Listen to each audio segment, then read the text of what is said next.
Ngayon, tawagin naman natin. Palakpakan naman natin, Candon City Arena, ang All-Star MVP na other than Bella Belen!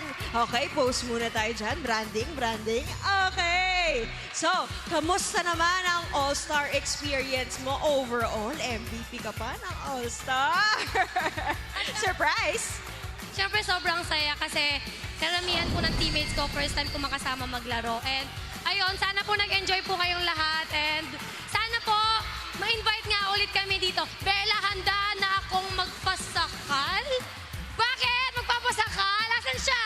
Hi! Maraming salamat po sa mga nag-stay all throughout the game.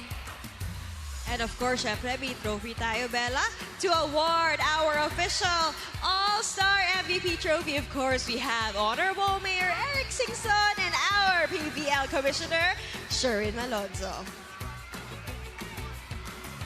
And of course, we have our Head of Sports Content of Signal. We have Sir Miko Halili.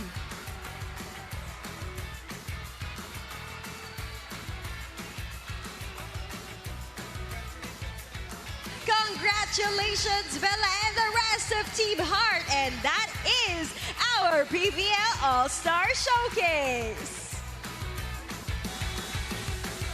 Parang may premium, no? Showcase. Meron. Parang appliance showcase. We'd like to congratulate Team Heart, Micaela Belen winning, and Mayor Eric Singson is over there. And I think a special prize will also be given. Kita ka na. Ate, yung premyo natin! Uy! Heart! Let's go! At, Heart! the, Ayaw nyo, players- akin na lang to.